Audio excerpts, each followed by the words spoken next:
আল্লাহর বান্দা কুলি বলে, রে ভাই, যেই লোক দিয়া জনসাধারণ যায় ওই লোক দিয়ে আমি আমার গন্তব্যস্থানে পৌঁছবো। পেছনের লোকটা বলে, না না, প্রতিদিন তো এই রুট দিয়া যাও, আজকে এই রুট দিয়া যাওয়ার দরকার নাই, আজকে তুমি এই রুট দিয়া যাইবা, এই রুট দিয়ে আমার অনেক অভিজ্ঞতা আছে, আমি ভালো করে চিনি, তুমি যদি যাও এই রুটে ঘাসের কোনো অভাব নাই, তোমার খচ্চর খেতেও পারবে, শক্তিশালী হতে পারবে। এভাবে বলে বলে ওই লোকটা তো মনটা বড়ই নরম, কারণ বান্দা তো নামাজি, নামাজি বান্দার মনটা নরম হবে, এটাই তো স্বাভাবিক। রোজাদার বান্দার মনটা নরম হবে, এটাই তো স্বাভাবিক। নেক আমল করনেওয়ালা বান্দার মনটা নরম হবে, এটাই স্বাভাবিক। পেছনে নিয়া যখন রওনা করে, ওই যেই পিছের লোকটা যেই রাস্তা দিয়া বলেছে ওই রাস্তা দিয়া যখন যায়, একটু দূর যাওয়ার পরে আল্লাহর বান্দা দেখতে পায় সামনে আর কোনো রাস্তা নাই, বিশাল এক জঙ্গল দেখা যায়, আর ওই জঙ্গলের আশেপাশে অনেকগুলো লাশ পড়ে আছে। এবার ওই পেছনের লোকটা লাফ দিয়া খচ্চর থেকে যখন নিচে নেমে যায়, নিচে নামিয়া খঞ্জরটাকে বের করিয়া, ছুরিটাকে বের করিয়া এবার ওই লোকটাকে বলে, হে কুলি, আজকে তোরে মেরে ফেলবো, তোর খঞ্জর, তোর খচ্চরটাও আমি নিয়ে নিব, তোর কাছে যেই টাকা পয়সা আছে সব টাকা পয়সা আমি নিয়ে নিব। এই কথা বলার পরে এবার কুলি আল্লাহর বান্দার চোখ দিয়ে বেয়ে বেয়ে টপ টপ করে পানিগুলো পড়তেছে। ওই কুলি আল্লাহর বান্দা বলে, এর ডাকাত, আমি তো তোরে চিনতে পারি নাই, তুই যে আমার সাথে এই পরিমাণ বেঈমানি করতে পারবি আমি চিনতে পারি নাই, আমি তোকে দেখে আমি তোরে মায়া করে আমার খচ্চরের পেছনে নিয়েছিলাম। তবে শুনে নে, তুই যদি আমাকে মারার দরকার নাই, আমি জানি তোর উদ্দেশ্য আমার খচ্চর, তোর উদ্দেশ্য আমার টাকা পয়সা, তোর উদ্দেশ্য আমার সব ধন দৌলত, এই ধন দৌলত নিয়ে যা, আমার খচ্চরগুলো নিয়ে যা, আমার সব মালগুলো তুই নিয়ে চলে যা, আমারে মারিস না, আমারে মারলে আমার সন্তানাদি পরিবার পরজ পরিজন আমারে না পেলে, আমি একজন ইনকাম করি, তারা সবাই অনেক কষ্ট পাবে। কিন্তু ডাকাত তো কশিন কালেও এই কথা মানতে চায় না।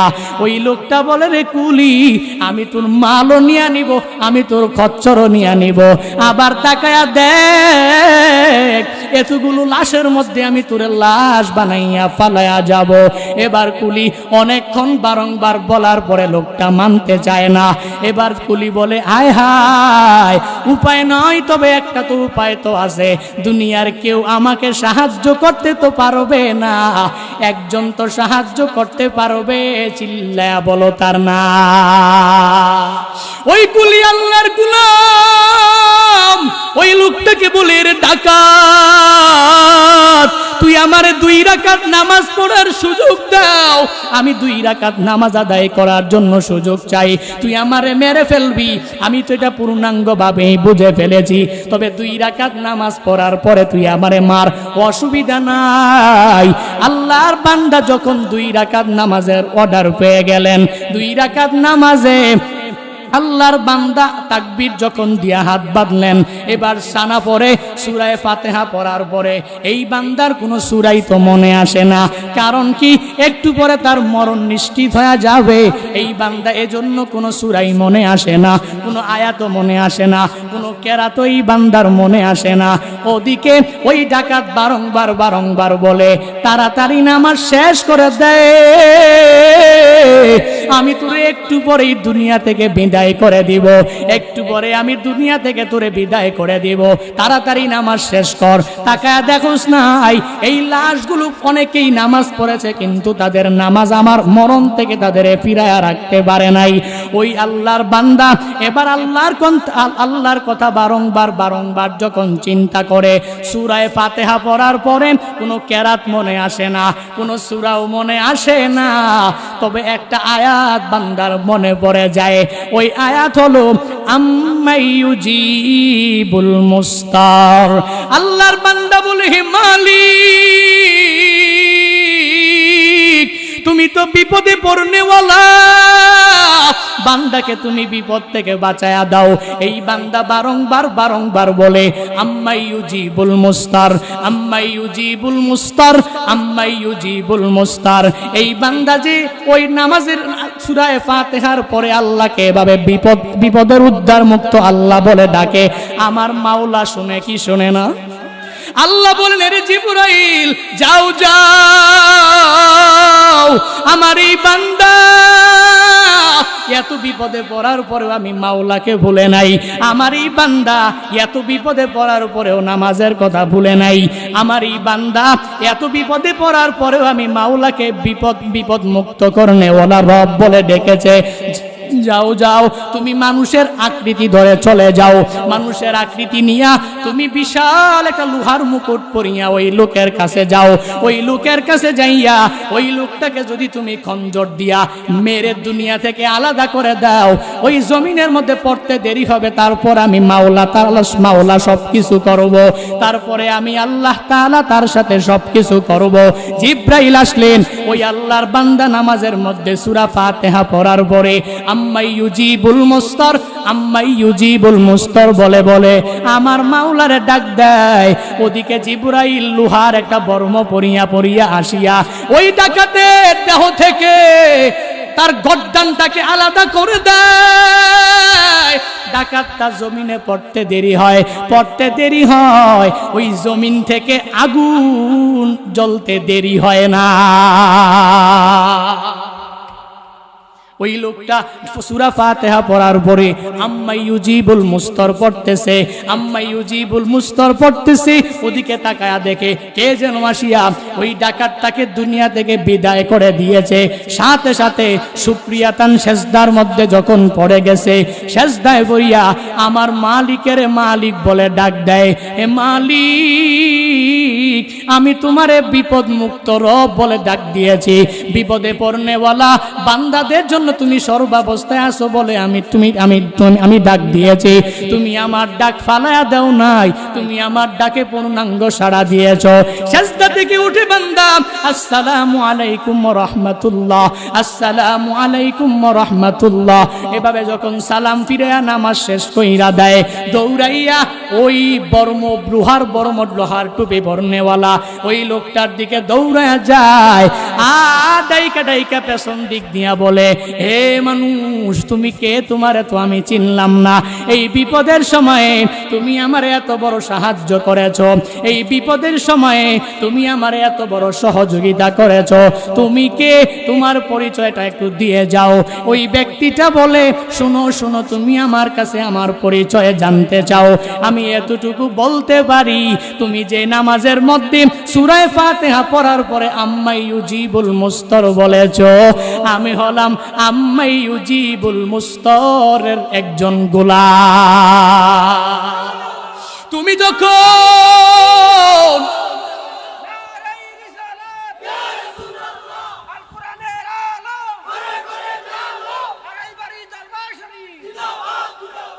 এই জন্য তো বলি রে মানুষ, আল্লাহ তাআলাকে যখন বান্দা তুমি ডাকবা, ডাকার মতো ডাকতে পারলে, 5 ওয়াক্ত নামাজ যদি পড়ার মতো পড়তে পারো, দুনিয়াতেও আল্লাহ বড় বড় বালা মুসিবত থেকে তোমাকে হেফাজত করবে। আল্লাহ আখিরাতেও এই নামাজের বিনিময়ে তোমারে জান্নাতি বানায়া দিবে। কারণ বান্দা তুমি নেক আমল ছাড়া তো জান্নাতিও হতে পারবা না। আল্লাহ তো বলেছেন, জান্নাতে যদি যেতে চাও তাহলে 1 নম্বরে লাগবে ঈমান, 2 নম্বরে লাগবে তোমার নেক আমল। ইন্নাল্লাযীনা আমানু ওয়া আমিলুস সলিহাতি কানাত লাহুম জান্নাতুল ফিরদাউসি নুজুলা। আল্লাহ বলেন, নিশ্চয়ই যারা 1 নম্বরে ঈমান এনেছে, 2 নম্বরে নেক আমল করেছে, এদের জন্য আমি আল্লাহ জান্নাতুল ফিরদাউস রেডি করে রাখলাম। তাহলে কি লাগবে? জান্নাতে যাওয়ার জন্য ঈমানও লাগবে, জান্নাতে যাওয়ার জন্য বান্দা তোমার নেক আমল লাগবে। নেক আমল ছাড়া মাওলার জান্নাত তুমি পাবা না। এজন্য তো বলি, এর বান্দা যদি নামাজ পড়তে হয় তাহলে ইখলাস পূর্ণাঙ্গ অন্তরের মধ্যে ঢুকাও। মানুষ আমারে বড় বুজুর্গ বলবে, মানুষ আমারে বড় মুসল্লি বলবে, মানুষ আমারে অনেক বড় কিছু বলবে, না না, এই চিন্তা কশিন কালে অন্তরে আনা যাবে না। এই চিন্তা যদি ঢুকাও ওই নামাজ মাওলার দরবারে পৌঁছবে না। ওই চিন্তা যদি ঢুকাও আমার মাওলার দরবারে তোমার এই ইবাদত কবুল হবে না। পৌঁছাতে হলে ইখলাস পূর্ণাঙ্গভাবে ঢুকানো লাগবে। 3 নম্বরে আল্লাহ কিয়ামতের ময়দানে বান্দারে জিজ্ঞাসা করবে। 1 নম্বরে জিহাদ করনেওয়ালা মুজাহিদের ডাকবে আর বলবে মুজাহিদ কি নিয়ে এসেছো? মুজাহিদ যখন বলবে আল্লাহ ওই দুনিয়াতে আমি তোমার জন্য জিহাদ করে এসেছি, আল্লাহ বলবেন না না, তুই দুনিয়াতে বীর বাহাদুর সাজার জন্য জিহাদ করেছো, সান আজকে ছাড় দেওয়া হবে না, যা যা জাহান্নামে চলে যা। 2 নম্বরে আল্লাহ নামাজি বান্দাদেরকে ডাকবে আর বলবে হে নামাজিরা, দুনিয়াতে কার জন্য তুমি নামাজ পড়েছো? আমি মাওলার জন্য পড়েছো নাকি মানুষকে দেখানোর জন্য পড়েছো? তখন ওই লোকটা বলবে আল্লাহ আমি আপনাকে দেখানোর জন্যই তো পড়েছি, মানুষকে দেখানোর জন্য পড়ি নাই। আল্লাহ বলবেন না না, তোর অন্তরের খবরের ব্যাপারে আমি আল্লাহ জানতাম, চলে যাও, আজকে তুই নামাজ তুরে জান্নাতে নিতে পারবে না, চলে যাও, তুই জাহান্নামে চলে যাও। 3 নম্বরে আল্লাহ বড় বড় দান করনেওয়ালা বান্দাদেরকে ডাকবে। যেই বান্দা দুনিয়াতে দান করে করে করে বারজাকের জীবনে গিয়েছে, আল্লাহ কিয়ামতের ময়দানে ওই দান করনেওয়ালা বান্দাকে ডাকবে আর বলবে রে দান করনেওয়ালা, দুনিয়াতে কি এমন আমল তুমি আমার জন্য করে এসেছো? ওই দান করনেওয়ালা বান্দা বলবে ও আল্লাহ, দুনিয়াতে মসজিদ বানিয়েছি, মাদ্রাসা বানিয়েছি, মাহফিলে দান করেছি, লাখ লাখ কোটি কোটি টাকার দান করে করে আমি অনেক নেক আমল করে আপনার দরবারে এসেছি। আল্লাহ বলবেন না রে গোলাম, না না, তুই যে দান করেছো দানের মধ্যে ইখলাস ছিল না। তুই যে দান করেছো দুনিয়ার মানুষ তোমারে দানবীর বলবে, দুনিয়ার মানুষ তোমারে সমাজ সেবক বলবে। তুই যে দান করেছো দুনিয়ার মানুষ তোমারে দেখলে সেলুট দিবে, সালাম দিবে। এই উদ্দেশ্য নিয়ে তুমি মাহফিলে লাখ টাকা দান করেছো, এই উদ্দেশ্য নিয়ে তুমি মসজিদ বানিয়েছো, এই উদ্দেশ্য নিয়ে তুমি মাদ্রাসা বানিয়েছো। আজকে আমি মাওলার কাছে তোমার কোনো প্রতিদান নাই, চলে যাও, তুমি জাহান্নামে চলে যাও। এরে নবীর উম্মতের দল, ইখলাস যদি আমার জিহাদের মধ্যে না থাকে তাহলে এই জিহাদ মাওলার দরবারে কবুল হবে না। আমার নামাজ রোজা নেক আমলের মধ্যে যদি ইখলাস না থাকে কশিনকালেও মাওলার দরবারে কবুল হবে না। 3 নম্বরে যদি আমি দান করি, যদি ইখলাস না থাকে কবুল হবে না। এরে বান্দা ইখলাস নিয়ে দান করলে বান্দা তোমার কি ফায়দা হবে শুনে নাও। হযরত ঈসা আলাইহিস সালাতু ওয়াস সালাম রূহুল্লাহ, যার লকব, যার উপাধি, ঈসা নবীর জামানায় এক আল্লাহর বান্দা ছিল, যেই বান্দা ছিল ধোপা। ধোপার কাজ কি? ধোপার কাজ হলো মানুষের কাপড় চোপড় ধুয়ে দিবে। এই আল্লাহর বান্দার এমন কোনো দোষ নাই এই বান্দা করে নাই, সর্বাবস্থায় খারাপ কাজের মধ্যে নিমজ্জিত হয়ে থাকে। এলাকার মানুষেরা তার প্রতি পরিপূর্ণ রাগ হয়ে গেল।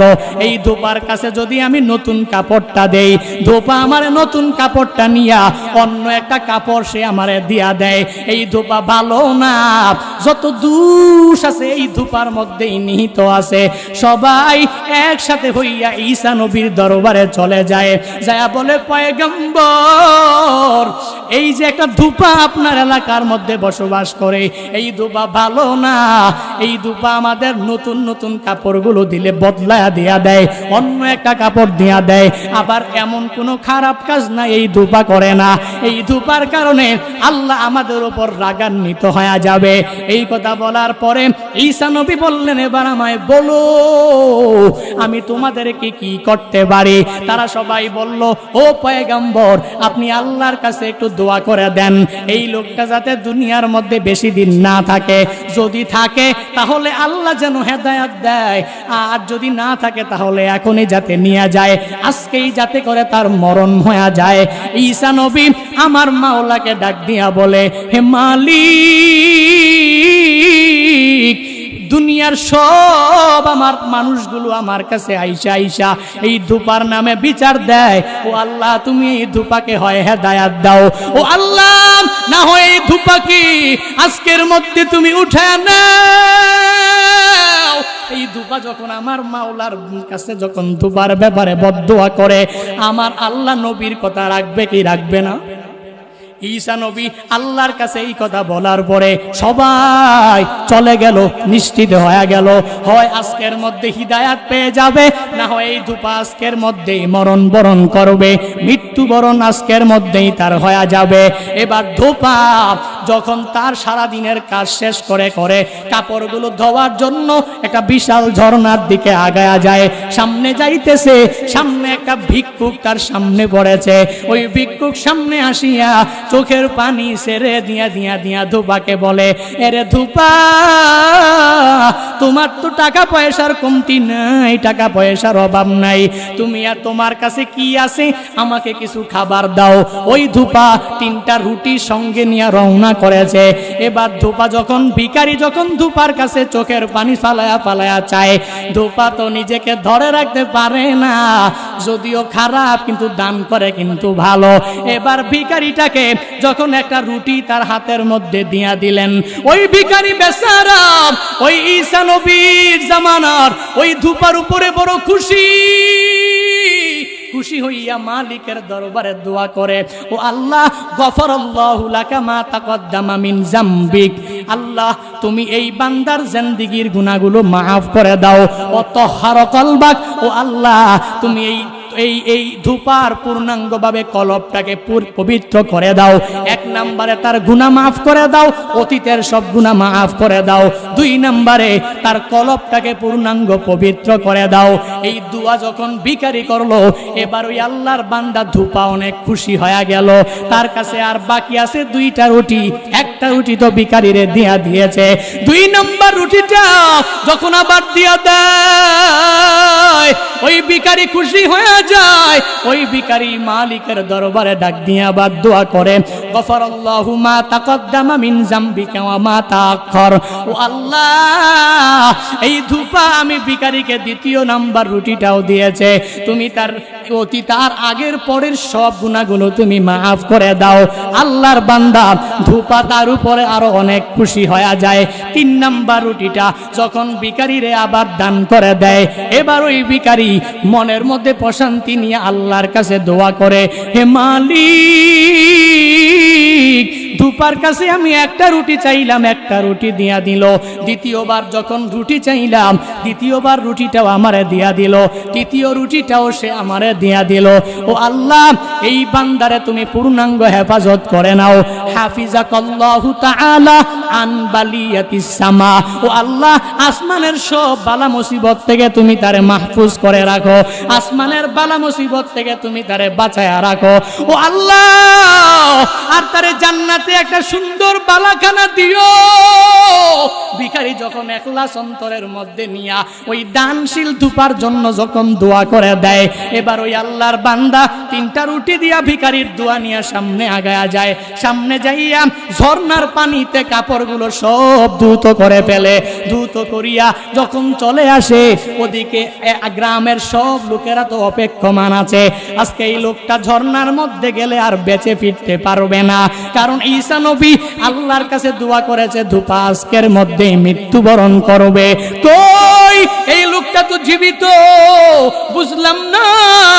এবার ওই সব লোকগুনা একসাথে হইয়া দৌড়াইয়া আবার ঈসা নবীর কাছে চলে যায়, যা বলে, পয়গম্বর, আমরা তো আপনাকে বলেছিলাম এই লোকটার ব্যাপারে বদদোয়া করার জন্য, আপনি কি দোয়া করলেন?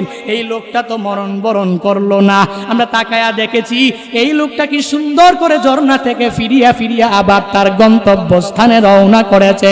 ঈসা নবী বলে, কি বলো? বলো? বলে হ্যাঁ হ্যাঁ হ্যাঁ এটাই বলতেছি।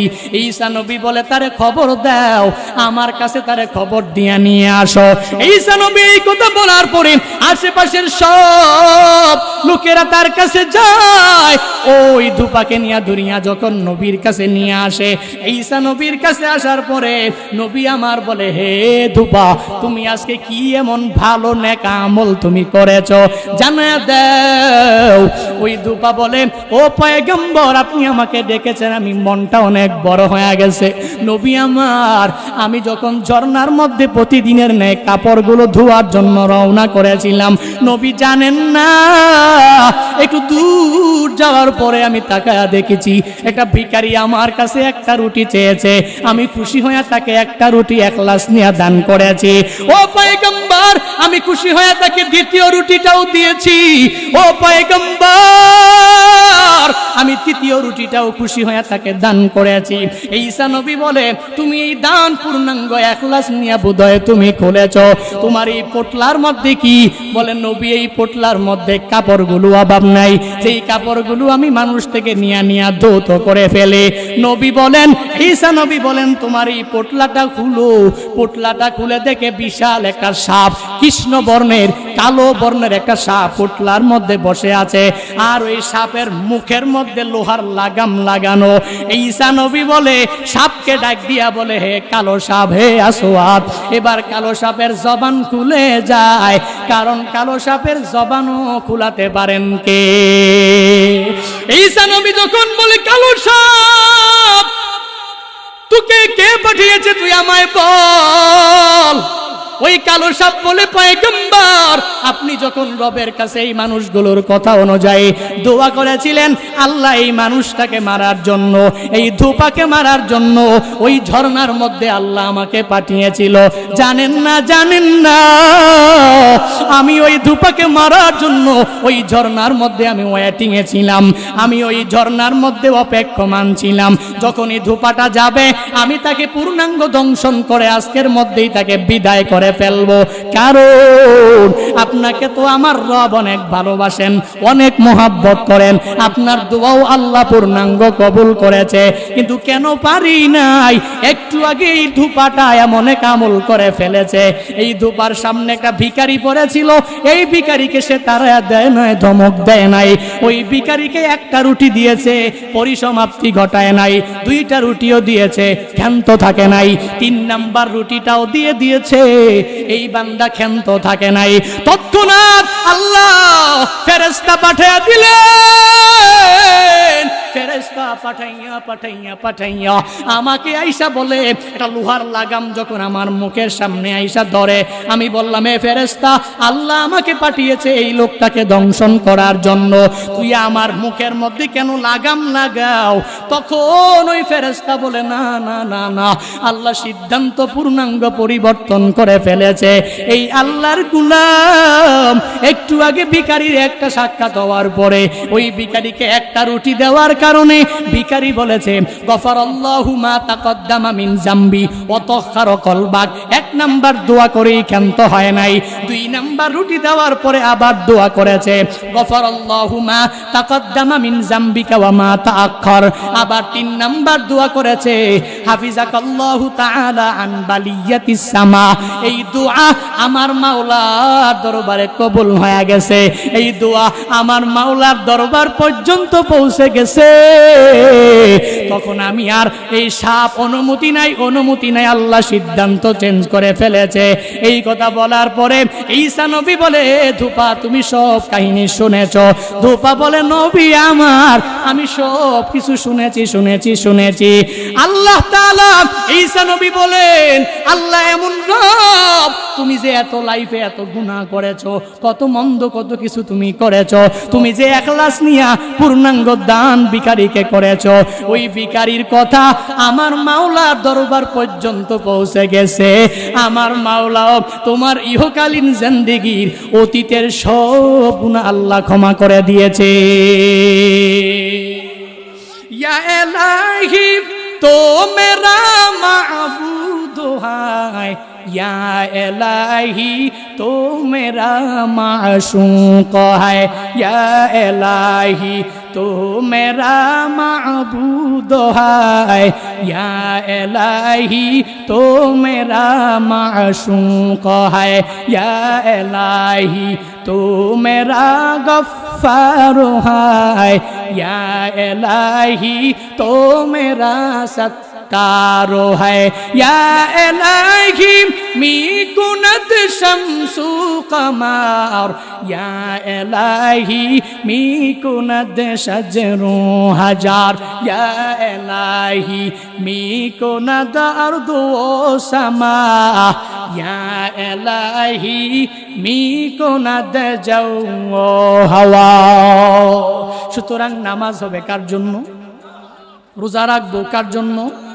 আমার হজ হবে কার জন্য? আমার সব নেক আমল হবে কার জন্য? আমার জিহাদ, আমার নামাজ, আমার রোজা, আমার নেক আমল, আমার দান সদকাত, আমার লাইফের সব কিছু একজনের জন্যই হবে। চিল্লায়া বলো তার নাম।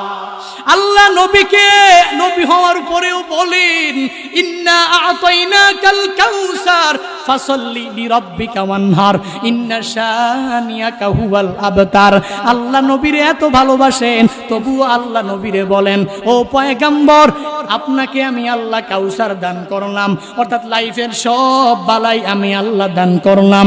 আপনি ছিলেন এতিম, আমি আল্লাহ আপনারে কত বড় পয়গম্বর বানাইলাম। আবার শুধুমাত্র কেমন পয়গম্বর, ও নবী, আমি আপনাকে সাইয়্যিদুল আম্বিয়া বানাইলাম, আমি আপনাকে সব নবীদের নবী বানাইলাম, আমি আপনাকে সব রসুলের রসুল বানাইলাম। ও নবী আমার, আমি আপনার জন্য আসমান জমিন নদী নালা খাল বিল সব বানাইলাম। যদি আপনাকে না বানাইতাম, দুনিয়ার কোনো কিছুই তো আমি আল্লাহ বানাইতাম না। আল্লাহ এটা দ্বারা ইন্না আতাইনাকাল কাউসার বলে, তারপরে আল্লাহ বলেন ফাসাল্লি লিরাব্বিক ওয়ানহার, আয় ওয়ানহারনি রব্বিক। আল্লাহ নবীকে বলেন, ও পয়গম্বর, আপনি রবের জন্য নামাজ আদায় করেন, আপনি রবের জন্য কুরবানি করেন। আপনার নামাজ, আপনার রোজা, আপনার নেক আমল সব একমাত্র রবের জন্যই হবে। আল্লাহ নবীর মাধ্যমে গোটা উম্মার কাছে এটাই জানায়া দিতে চায়, এরে বান্দা, তুই তোর নামাজ পড়বি রবের জন্য, তুই তোর রোজা রাখবি সব হবে রবের জন্য, তুই নেক আমল করবি সব হবে এটা একমাত্র রবের জন্য। রব ছাড়া অন্য কাউকে দেখানোর জন্য কোনো কিছু করা যাবে না। কারণটা কি জানো? দুনিয়ার মানুষকে দেখায়া তো কোনো ফায়দা নাই, দুনিয়ার মানুষকে দেখাইয়াও তো কোনো উপকার নাই। কারণ ওই কিয়ামতের ময়দানেও তো তোমারে কেউ বাঁচাতে পারবে না, ওই কিয়ামতের ময়দানে এই মানুষগুলো তোমার কাজে আসবে না। কত যুবক আল্লাহর গোলাম টেলিফোন করে করে বলে, হুজুর আমি নামাজ পড়লে এলাকার মানুষেরা আমারে নিয়ে কটাক্ষ করে, আমার বন্ধু বান্ধবেরা আমারে মোল্লা হঠাৎ মোল্লা বলে গালি দেয়, আমি জুব্বা পড়লে সবাই আমারে দেখতে পারে না, আমারে পিসাব পিসাব বলে গালি দেয়। যদিও আমি নামাজ পড়ি, মানুষ আমারে দেখলে অনেকেই আমারে অনেক কিছু বলে। আমিও তো বলে দিলাম, কে কি বললো ওদিকে দেখার টাইম নাই। তুই নামাজ পড়ে যাও, রোজা রেখে যাও, তুই নেক আমল করে যাও, তোর আমল নিয়ে তুই কবরে যাবে, তোর আমল তোরে জান্নাত পর্যন্ত পৌঁছায়া দিবে। কারণটা কি? দুনিয়ার মানুষকে দেখানোর জন্য তো কোনো ফায়দা নাই। আল্লাহ নিজেই বলেন, ওয়াত্তাকু ইয়াউমান লা তাজিজি নাফসুন আন নাফসিন শাইআ। আল্লাহ বলেন, ওই দিনকে ভয় করো যেই দিন কেউ কারো কোনো কাজে আসবে না, ওই দিন তোমার বন্ধু বান্ধবেরাও তোমার পাশে থাকবে না। তাকায়া দেখ, এর বান্দা কত মানুষগুলো অল্প বয়সেই তো চলে গেল। এই যে পাশের গ্রামে আসার সময়ও মাকবারা জিয়ারত করে আসলাম, নাম তার শিহাব, এক যুবক নামাজও পড়ে রোজাও রাখে নেক আমল করে। তার ভাইয়ের কথা অনুযায়ী লোকটা খুবই ভালো, ছেলেটা খুবই ভালো। আবার বলে, হুজুর আপনার বয়ান আর বড় বড় বক্তাদের বয়ান ডাউনলোড করে করে করে করে করে শুনে এই যুবক আল্লাহর বান্দা নিয়ত করেছে আমাকে একটা মাহফিলে দাওয়াত করবে, টাকা পয়সাও জোগাড় করেছে। আজকে তার গ্রামের পাশে জুনায়েদ আল হাবিব বয়ান করে, ওই যুবক তো আজকে নাই, কবরের মধ্যে শায়িত অবস্থায়। এর বান্দা ওই কবরের মধ্যে যদি নেক আমল নিয়ে যদি যাইতে পারে তাহলে কবর হবে ভালো, যদি নেক আমল নিয়ে না যায় কবর ভালো আচরণ করবে না। ওই জায়গায় জায়গায় বন্ধু বান্ধবেরা কাজে আসবে না, ওই বান্দায় তোর স্ত্রী কাজে আসবে না, ওই জায়গায় তোমার সন্তান কাজে আসবে না, ওই জায়গায় দুনিয়ার কেউ তোমার কি কোনো দিবে না, দুনিয়ার কেউ তোমার সাহায্য করবে না, সহযোগিতাও করবে না। এজন্য আল্লাহ জানায়া দেয় ওয়াত্তাকু ইয়াউমাল্লা তাজিজি নাফসুন আন নাফসিন শাইআ, ওই দিনকে ভয় কর যেই দিন দুনিয়ার কেউ কারো কোনো কাজে আসবে না। আল্লাহ বলেন ওয়ালা তাজিরু ওয়াজিরাতুম উযরা উখরা, ওই দিনকে ভয় করো যেই দিন কেউ কারো কোনো কাজে আসবে না, কেউ তোমারে প্রতিদান দিতে পারবে না, কেউ তোমারে হেল্প করতে পারবে না, কেউ তোমারে সাহায্য করতে পারবে না। আজকে টাকার কারণে তোমার স্ত্রীটাও তোমারে মহব্বত করেন, ভালোবাসেন, সন্তানাদিরা তোমারে মহব্বত করেন, ভালোবাসেন। টাকা দিয়া দেখ ছেলেটাও ভালোবাসবে, মেয়েটাও ভালোবাসবে। ছেলে টেলিফোন করেছে, বলেছে বাবা শহর থেকে আসতেছেন, আমার জন্য একটা দামি ফোন কিনে নিয়ে আসবেন। বাবা বলে ও সন্তান, এই মাসের টাকা পয়সার উপার্জনটা তো ভালো না, আমি তোর জন্য আনবো, তবে এই মাসে পারবো না, আমি পরবর্তী মাসে তোর জন্য আনবো। সন্তান রাগ করে বাবার সাথে কথা বলাও বন্ধ করে দেয়। কারণটা কি? এই দুনিয়াতে সব মানুষগুলা তোমারে যে ভালোবাসে স্বার্থের জন্যই ভালোবাসে, আর আমার মাওলার যেই ভালোবাসা, আমার মাওলার ভালোবাসায় কোনো স্বার্থ নাই, অভাবও নাই। আমার মাওলার দিকে আগায়া যাও রে মানুষ, আমার মাওলার দিকে এখনো সময় আছে, আগায়া যাও। ওই মাওলার ভয়, ওই মাওলার চিন্তা নিয়ে নিয়ে নিয়ে আগায়া যাও। এজন্য বান্দা বারংবার বলি, যেই আল্লাহর অভাব নাই, যেই আল্লাহর স্বার্থ নাই, ওই আল্লাহকে পাওয়ার জন্য বান্দা কেন তুমি নামাজ পড়ো না? ওই আল্লাহকে পাওয়ার জন্য বান্দা তুমি কেন রোজা রাখো না? ওই আল্লাহকে পাওয়ার জন্য কেন বান্দা তুমি নেক আমল করো না? এরে বান্দা চলে গেল একটা, বলতেছিলাম মন চাহি জিন্দেগি চালানো যাবে না, বরং ইবাদত কবুল হওয়ার জন্য শর্ত এক নম্বরে লাগবে ইখলাস। মনে আছে? ইবাদত কবুল হওয়ার জন্য শর্ত এক নাম্বার, বলেন মনে আছে? ইবাদত কবুল হওয়ার জন্য এক নম্বরে শর্ত হলো ইখলাস। দুই নম্বরে ইবাদত কবুল হওয়ার জন্য শর্ত হলো বান্দা তোমার হালাল খাবার কি লাগবে? হালাল। হালাল না হারাম? সুদ ঘুষ না ব্যবসা? কথা বলেন। ব্যবসা, সুদ ঘুষ নয়। এই জন্য গুরুত্ব দিতে হবে। এই বিষয়গুলো আমরা গুরুত্ব দিই না। সমাজে সুদি লেনদেন, ঘুষ খায় এরকম লোকের অভাব নাই। স্পষ্ট দিব্যি এলাকায় ঘুরে বেড়ায়, এই লোকটাকে মাতবর বিচার করে না, কারণ মাতবর নিজেই তো খায়। আছে না নাই? ছেলেও খায়, মেয়েও খায়, স্ত্রীটাও টাকা লাগায় সুদে। আছে না নাই? চক্রবৃদ্ধি হারে সুদ খায়, আবার নামাজও পড়ে, রোজাও রাখে, নেকা আমল করে। মন চাহি ইবাদত করলে হবে না। ইবাদত কবুল হওয়ার জন্য শর্ত তিনটা। এক নম্বরে ইখলাস, দুই নম্বরে তো হালাল। এই হালাল সর্বাবস্থায় খেতে হবে। হালাল খাবার উপার্জন ছাড়া মালিকের যত ডাকবো ডাকতে পারবো, কিন্তু মাওলার দরবার পর্যন্ত পৌঁছবে। কথা বলেন। এই জন্য ভাইরা যদি মনে করেন সুদি লেনদেন করলে অনেক অল্প সময়ে টাকাওয়ালা, অনেক অল্প সময়ে বাড়ির মালিক, অনেক অল্প সময়ে দামি গাড়ির মালিক হওয়া যায়, মনে রাখবেন সুদের টাকার মধ্যে আরাম নাই। ঠিক কিনা? আপনি চেক করবেন, যারা যারা সুদ খায় এদের গায়ে লাগতে পারে, অথবা নিজে নিজে নিজে চিন্তা করতেছে, হায় হায় কি করতেছি।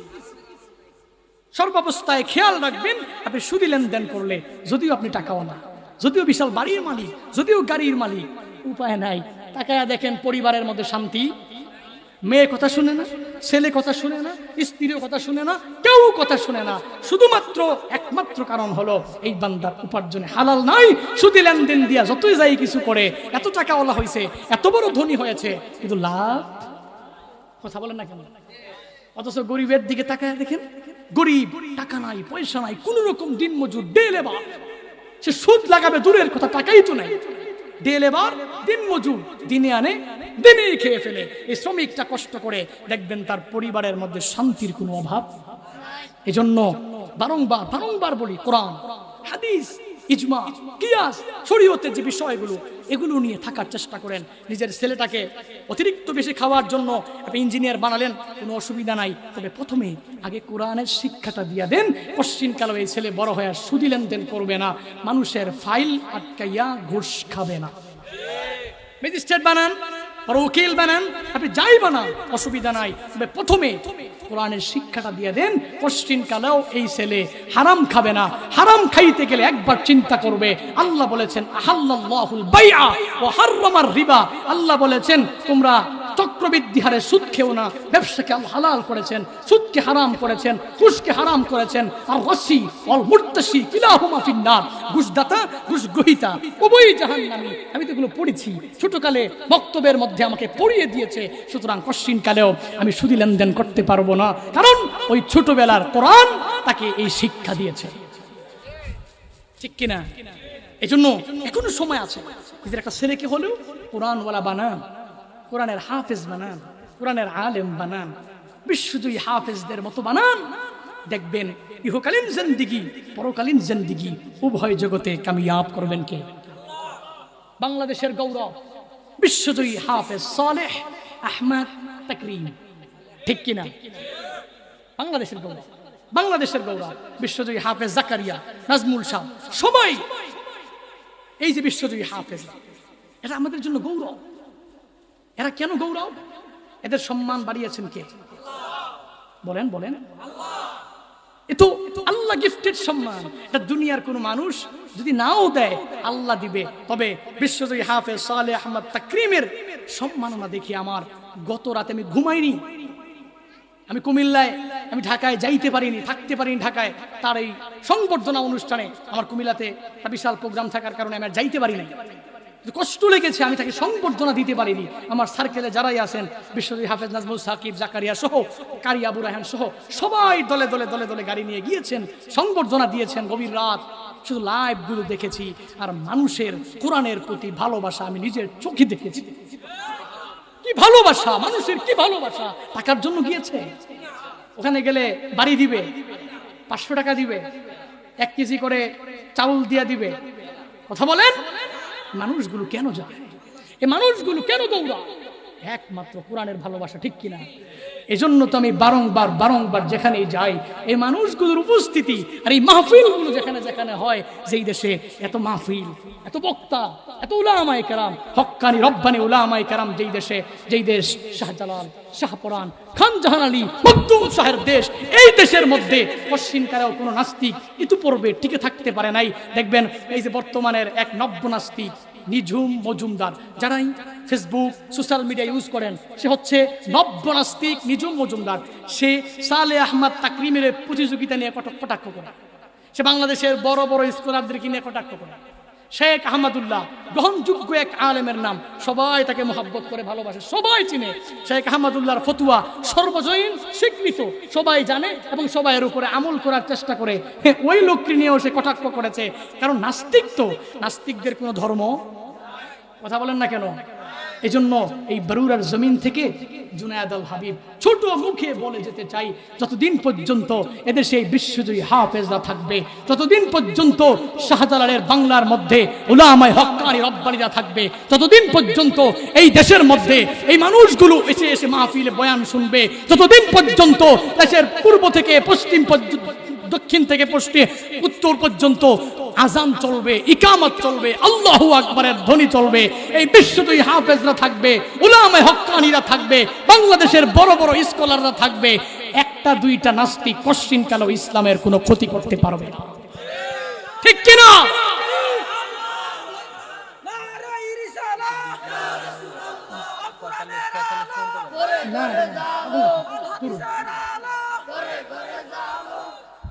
এই জন্য খেয়াল রাখতে হবে। নাস্তিকদের ব্যাপারে বলাটা জরুরি মনে করছি।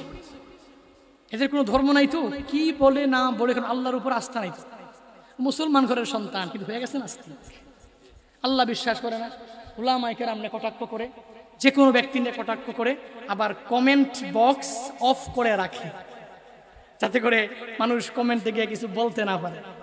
আচ্ছা, আপনি এক লোকের সাথে কথা বলতেছেন, ওই লোক যদি আপনাকে রিপিট করতে না পারে, বিতর্ক একটা প্রতিযোগিতা আপনি করেছেন।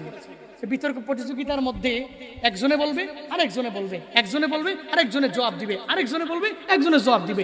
এভাবেই তো বিতার্কিক যে প্রতিযোগিতাগুলো আছে এগুলো কিন্তু সুন্দরভাবে হয়। কিন্তু এই লোকগুলো দাবি করে অনেক শিক্ষিত, অনেক এডুকেশনিস্ট পারসন, কিন্তু হায় হায় কই কোনো ফায়দা নাই। ফেসবুক পেজে যে লেখালেখি করে ওই লেখা তো সে নিজেও জানে এই লেখা ঠিক নাই, মূলত দালাল ইহুদি খ্রিস্টানরা লাগিয়ে দিয়েছে। এই দালালি করে করে করে করে কিছু পোস্ট দেয়, আর এই পোস্ট দেওয়ার মাধ্যমে ইসলাম আর তৌহিদি জনতার মধ্যে উলামায়ে কেরামের মুহাব্বত ভালোবাসা যা আছে একটু শত্রুতা আমি ঢুকাতে চাই। বিশ্বজয়ী হাফেজদেরকে সংবর্ধনা মানুষ দেয়, সরকার দেয়, সে একটু উস্কানি দিয়ে উলামায়ে কেরামদের কাছ থেকে মানুষকে দূরে সরাতে চায়। এই নিজাম তালুকদারের মতন একটা বেয়াদব কশিন কালো এই নাস্তিক ইসলাম উলামায়ে কেরামদের ক্ষতি করতে পারবে না। এই দেশের মানুষ আগে থেকেই জানে নাস্তিকরা, তার বড় বড় বাপদাদারাও অনেক আল্লাহর উপর আস্থা ছিল না, এরা বাপদাদারাও অনেক অনেক কিছুই করেছে উলামায়ে কেরামকে দূরীভূত করার জন্য, ইসলামটাকে বয়কট করার জন্য অনেক চেষ্টা করেছে, কিন্তু পেরেছে? ইতিমধ্যে কেউ পারে নাই, এখনো পারবে না, ভবিষ্যতেও কেউ ক্ষতি করতে পারবে।